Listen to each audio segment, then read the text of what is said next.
In this video, we're going to talk about the New York Giants' projected 53-man roster that they will be playing with going into the first game of the 2023 NFL season. And this video starts right now. Some of the fun things that we like to talk about as fans is who's going to be on your roster. And it doesn't matter what sport it is, either be the NFL, the NBA, NHL, Major League Baseball. We just love talking about who's going to be on our team and where they're going to play and how they're going to contribute to the team during the season. The New York Giants have completed their second draft under general manager Joe Schoen, and the depth chart has gotten deeper and more talented. Brian Daboll was named NFL Coach of the Year in his first season, and offensive coach and defensive coach Wink Martindale and Mike Kafka are returning to the Giants. Now, we love to talk about who's going to be playing where and who's going to be the backups. We love talking about that stuff.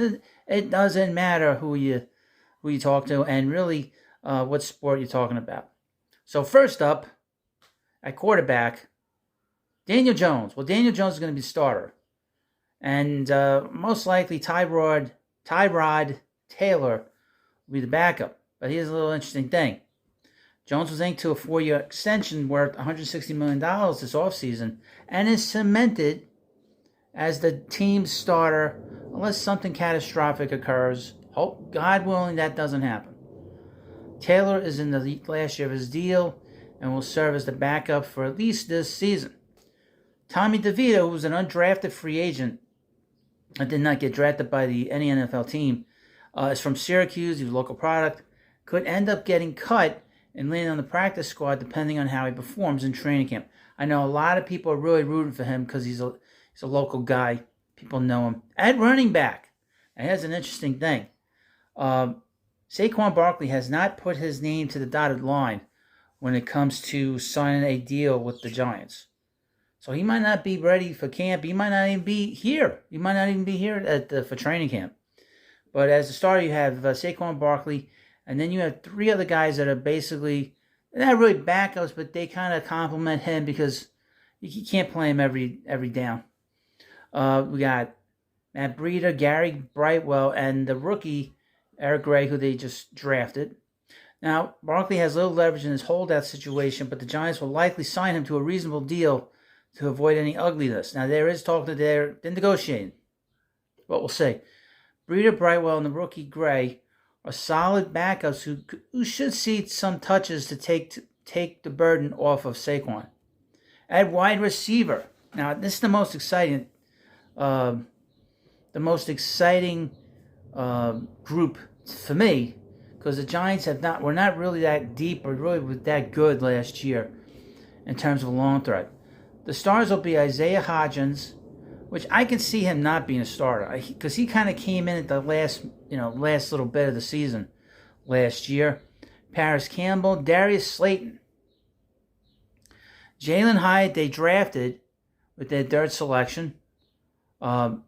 Everyone's very excited to see him play. He might become the starter, for all we know. Sterling Shepard, Wan'Dale Robinson, and Jeff Smith. Not all of the current wide receivers will make the final roster, but given the Giants' injury history at the position, they might need all of them at some point. I agree with that. The Giants are hoping Hyatt and Campbell can give them the deep threat they have been lacking. Another undrafted free agent, Bryce Ford Wheaton, could end up on the practice squad, but that would be a risk. Smith is primarily here for special teams. Shepard and Robinson may also begin the season on the pup, opening the door for 2 others. Now, tight end. Now, they made a pretty big trade, in the offseason. They brought in Darren Waller, and Daniel Bellinger is the other guy. And then there's the other, which is Tommy Sweeney. Waller will be used as a weapon and won't line up much as a inline tight end. That will likely be Bellinger's job. Sweeney is primarily a blocker. Okay, let's talk about the offensive line. As you know, the Giants drafted a pretty big, an offensive lineman in John Michael Schmitz, and he's probably going to be the starting center here. Now, I would mention him, and really, what's interesting about him is the fact that he is scouted as a guy that he's built for the ground game. And as you know, the Giants have a very strong ground game with Daniel Jones being a runner and with Saquon Barkley being so strong, because they needed a guy that's going to be strong on the offensive line, and Schmitz is one of those guys. A couple others, and they think that he's going to start. Everybody says that he's going to be a starter right off the bat, and could be a Pro Bowler too. Other guys that are going to be starters: Andrew Thomas, Ben Bredesen, Mark Lewinsky, and Evan Neal. We'll see about Neal. He hasn't played well in a while. Others are going to be Joshua Ezunuru, Shane Lemieux, Tyree Phillips, and Matt Pert. The two tackles in Schmitz will be penciled in as stars, while the guard positions are open to any comers. Bredesen and Glowinski will likely have to fend off the others in camp. Phillips will serve as the primary swing tackle. Now here's some specialists. The kicker will be, and this is the kicking game with the Giants, Graham Gano will be the kicker. Punter will be Jamie Gillian. The long snapper will be Casey Kreider. It's the same as last year, which was an efficient group. Gano's at the top of his game, and the Giants seem to like Gillian's leg as they aren't bringing in anyone to challenge him. At least not yet. I would mention just quickly about the special teams. I haven't gotten into who's being special teams. The Giants have to do a better job in special teams.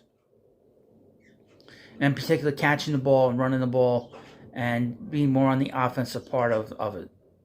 Aside from the kicking part of the special teams, they need to be much, much stronger just in general in that.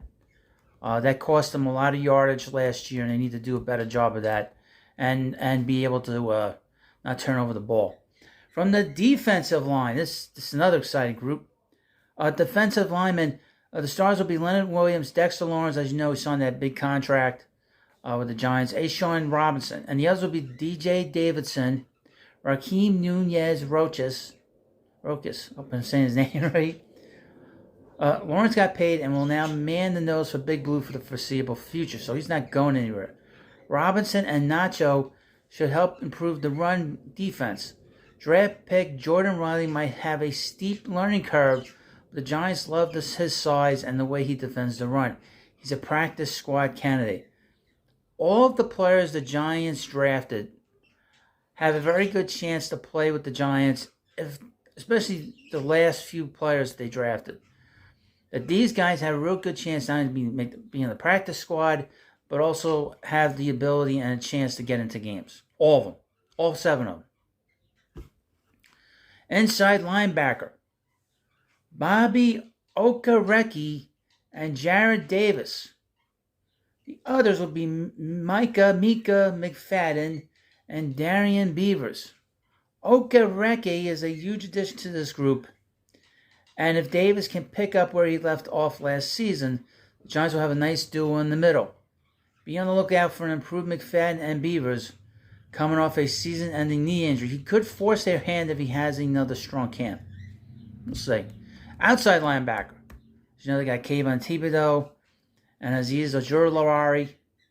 Other players will be Jihad Ward and O'Shane Zimenez.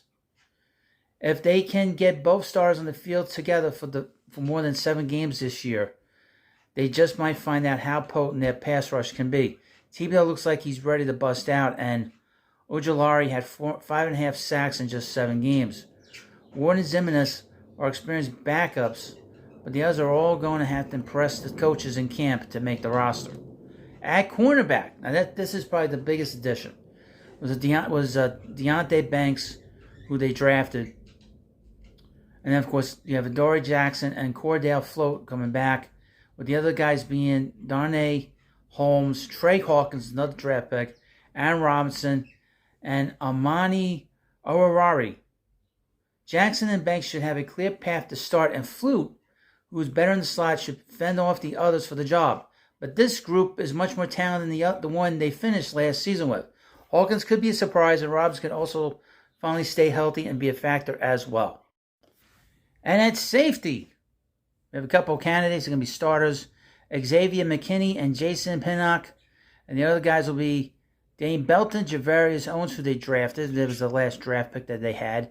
And Bobby McCain. Now, McKinney's hand still isn't 100%. As you know, he had that accident with that all-terrain vehicle. So that's something the Giants got to keep an eye on. McKinney is a nice veteran addition, and Owens is a producer out there and could see significant playing time. Belton should also continue to improve in this group that lost Julian Love in free agency. Again, I would mention, all the Giant players that they drafted, they all have a chance to contribute to the Giants in a lot of ways. Jalen Hyatt is going to really do a great job. Deontay Banks is going to be good. John Schmitz is going to be excellent. And the other 4 guys they drafted, they all have the abilities to be able to contribute to this team. All of them have a chance. So even if these guys, you don't see them playing, they'll be there. I would be very surprised if any of these guys, particularly the draft picks, will not be here. Other guys keep an eye on, like I said in the video, is Tommy DeVito and, of course, Bryce Ford Wheatley. Those are guys to really keep an eye on to see, especially with Ford Wheatley, if he's able to contribute to this team during the season. But we'll see. And, of course, thank you for watching the Football Hut. Please subscribe. Thank you. Have a good day, and I'll see you later.